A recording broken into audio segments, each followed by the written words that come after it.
Hello dears, welcome to Nidhi's Cook Enjoy. പുതിയൊരു വീഡിയോയിലേക്ക് എല്ലാവർക്കും സ്വാഗതം. ഇന്നത്തെ റെസിപ്പി നമ്മുടെ വൈറ്റ് വെജിറ്റബിൾ കുറുമയാണ്. പ്യുവർ വൈറ്റ് അല്ല, എന്നാൽ ഓൾമോസ്റ്റ് ഒരു വൈറ്റ് കളർ തന്നെയാണ്. നമ്മൾ മഞ്ഞളൊന്നും ചേർക്കാത്ത ഒരു മീഡിയം സ്പൈസി ആയിട്ടുള്ള ഒരു വെജിറ്റബിൾ കറിയാണ്.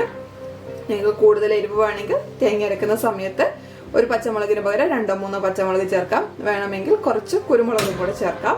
ഇത് നല്ല അടിപൊളിയായിട്ടുള്ള ഒരു കറിയാണ്. ചപ്പാത്തിക്കും നമ്മുടെ വെള്ളയപ്പത്തിനും പൂരിക്കും ഒക്കെ നല്ല അടിപൊളിയായിട്ടുള്ള ഒരു കറിയാണിത്. എല്ലാവരും ഇതൊന്ന് ട്രൈ ചെയ്ത് നോക്കണം. ആദ്യമായിട്ടായിരിക്കും വീഡിയോ കാണുവാണെങ്കിൽ ഒന്ന് സബ്സ്ക്രൈബ് ചെയ്യണേ പ്ലീസ്.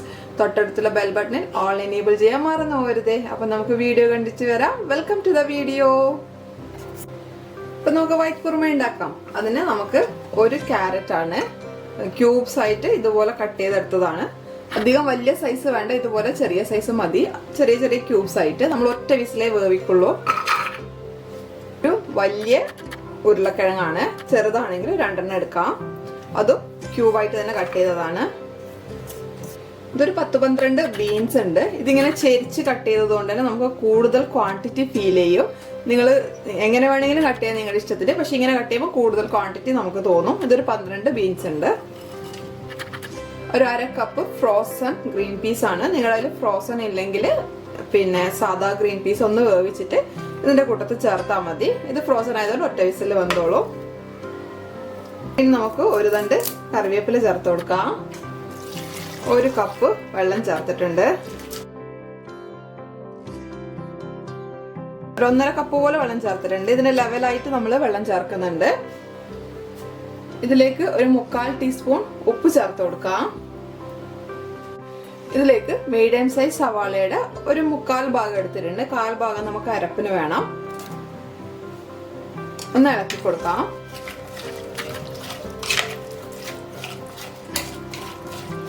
വൈറ്റ് കുറുമ ആയതുകൊണ്ടാണ്. അല്ലെങ്കിൽ നിങ്ങൾക്ക് ഈ സമയത്ത് വേണമെങ്കിൽ ഇത്തിരി മഞ്ഞൾ പൊടി ചേർത്ത് കൊടുക്കാം. നിങ്ങൾക്ക് യെല്ലോ കളറിലാണ് വേണ്ടതെങ്കിൽ.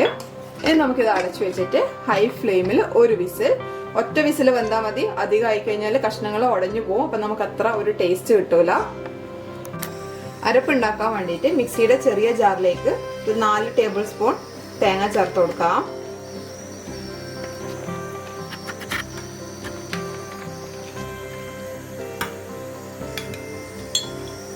ഒരു ചെറിയ പീസ് ഇഞ്ചി,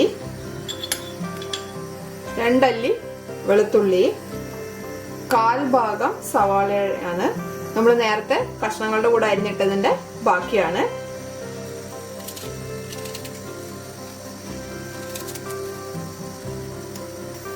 ഒരു ഏലക്കായ, 2 ഗ്രാമ്പൂ, ചെറിയ പീസ് പട്ട. ഇത്ര ഇട്ടാൽ മതി കേട്ടോ, അധികം വേണ്ട. 1 ടീസ്പൂൺ നിറച്ച് പെരിഞ്ജീരകം, ഒരു പച്ചമുളക്, 6-7 അണ്ടിപ്പരിപ്പാണ്. ആവശ്യത്തിന് വെള്ളം ചേർത്തിട്ട് നമുക്ക് നല്ല ഫൈൻ പേസ്റ്റ് ആയിട്ട് അരച്ചെടുക്കണം. നിങ്ങളുടെ മിക്സിയിൽ എത്രത്തോളം അരിയോ അത്ര നന്നായിട്ട് ഇതിന് അരച്ചെടുക്കാം.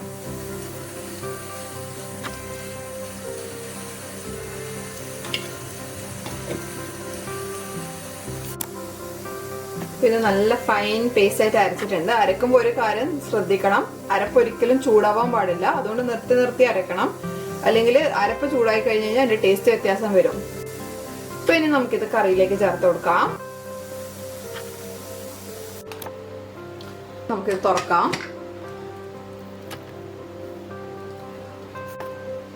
നമുക്കിതിലേക്ക് നമ്മൾ അരപ്പ് ചേർത്ത് കൊടുക്കാം.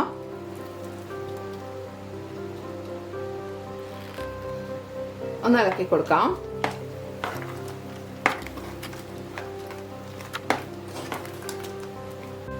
മിക്സിയുടെ ജാറിൽ കുറച്ച് വെള്ളം ഒഴിച്ചിട്ട് അതിൽ അരപ്പവും കൂടെ ഇതിലോട്ട് ഒഴിക്കുന്നുണ്ട്.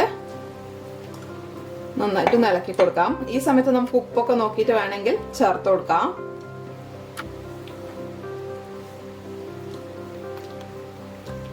ഉപ്പുണ്ട്, അത്യാവശ്യം എരിവുണ്ട്. ഈ കറിക്ക് ഭയങ്കര എരിവുണ്ടാവില്ല, ഒരു ലൈറ്റ് ആയിട്ടുള്ള ഒരു എരിവ് മാത്രമേ ഉണ്ടാവുള്ളൂ. അപ്പൊ ഇതൊന്ന് നന്നായി തിളക്കട്ടെ. എല്ലാ വെജിറ്റബിൾസും നന്നായിട്ട് വെന്തിട്ടുണ്ട്, വേവാത്ത പ്രശ്നങ്ങളൊന്നുമില്ല. നിങ്ങൾ കോളിഫ്ലവർ ചേർക്കുവാണെങ്കിൽ ഒന്ന് തിളപ്പിച്ചിട്ട്, നമ്മൾ സാധാരണ കോളിഫ്ലവർ ചെയ്യുന്ന ഒരു പ്രൊസീജിയർ ഉണ്ടല്ലോ, ഉപ്പിട്ട വെള്ളത്തിൽ ഒന്ന് തിളപ്പിക്കുന്ന പരിപാടി, അത് ചെയ്തതിന് ശേഷം ഈ സമയത്ത് ഇതിൻ്റെ അകത്തോട്ടേക്ക് ചേർത്ത് കൊടുത്താൽ മതി. പ്രഷർ കുക്ക് ചെയ്യരുത്. പ്രഷർ കുക്ക് ചെയ്ത് കഴിഞ്ഞാൽ മൊത്തം അടിഞ്ഞു പോകും, നമുക്കൊന്നും കിട്ടൂല അതിന്റെ കഷ്ണങ്ങൾ. ഇതൊന്ന് നന്നായിട്ട് തിളക്കട്ടെ. നമ്മുടെ കുറുമ നന്നായി തിളക്കുന്നുണ്ട് കണ്ടോ. ഇനി അത്യാവശ്യം കട്ടിയുണ്ട്. ഇനി നമുക്ക് ഇത്രയും കട്ടി വേണ്ടെങ്കിൽ കുറച്ചുകൂടെ തിളച്ച വെള്ളം ഒഴിച്ചു കൊടുക്കാം. നിങ്ങൾക്ക് കുറച്ച് ലൂസായിട്ടാണ് വേണ്ടതെങ്കിൽ തണുത്ത് വരുമ്പോൾ ഇച്ചിരിയും കൂടെ കട്ടിയാവും. കാരണം നമ്മൾ കാഷ്യൂ നട്ടൊക്കെ അരച്ച് ചേർത്തത് കൊണ്ട് തന്നെ കുറച്ചൊരു കട്ടിയാവും നമ്മളിപ്പോൾ ഉള്ളതിനേക്കാളും. അപ്പം അതിനനുസരിച്ച് നിങ്ങൾക്ക് എത്ര ഗ്രേവി വേണോ അതിനനുസരിച്ചിട്ട് അഡ്ജസ്റ്റ് ചെയ്യണം. ഇനി നമുക്കിതിലേക്ക് ഒരു 1/4 ടീസ്പൂൺ നെയ്യ് ചേർത്ത് കൊടുക്കാം. നെയ്യ് ഒന്ന് ടേസ്റ്റ് ഇൻക്രീസ് ചെയ്യാനും നല്ലതാണ്. അതുപോലെയുള്ള വൈറ്റമിൻസ് ഒക്കെ നമുക്ക് ബോഡി അബ്സോർബ് ചെയ്യാനും നെയ്യ് നല്ലതാണ്.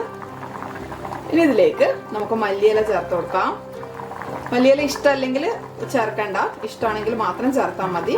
നന്നായിട്ടൊന്ന് ഇളക്കി യോജിപ്പിച്ചു കൊടുക്കാം. ഇനി തീ ഓഫ് ചെയ്തിട്ട് ഇതൊരു 10 മിനിറ്റ് അടച്ചു വെച്ചതിന് ശേഷം നമുക്ക് ഉപയോഗിക്കാം. ഈ ഒരു മസാലയൊക്കെ ഇതിലേക്ക് നന്നായിട്ട് പിടിക്കാൻ വേണ്ടിയിട്ടാണ്. അതുപോലെ തന്നെ നിങ്ങളുടെ കയ്യിൽ ഹോൾ സ്പൈസസ്, അതായത് ഗ്രാമ്പൂ, ഏലക്ക, പട്ട അങ്ങനെ ഇല്ലെങ്കിൽ കുറച്ച് ഗരം മസാല, അതായത് ഒരു 1/4 ടീസ്പൂൺ ഗരം മസാല ചേർത്ത് കൊടുത്താൽ മതി. അധികം ചേർക്കരുത്, ഭയങ്കരമായിട്ട് ചുവ വരും. അപ്പോൾ 1/4 ടീസ്പൂൺ അതിൽ താഴെ ചേർത്താൽ മതി. പൊടിയാകുമ്പോൾ നമുക്ക് എപ്പോൾ വേണമെങ്കിലും ചേർത്ത് കൊടുക്കാമല്ലോ. അപ്പോൾ അതുകൊണ്ട് അങ്ങനെ ചെയ്താൽ മതി. ഇനി നമുക്കിത് അടച്ചു വെച്ചിട്ട് ഒരു 10 മിനിറ്റ് ആയിട്ട് സെർവ് ചെയ്യാം. അപ്പോൾ നമ്മുടെ അടിപൊളിയായിട്ടുള്ള വെജിറ്റബിൾ കുറുമ റെഡി ആയിട്ടുണ്ട് കണ്ടോ. അത്യാവശ്യം തിക്നെസ് ഉണ്ട് ഗ്രേവിക്ക്.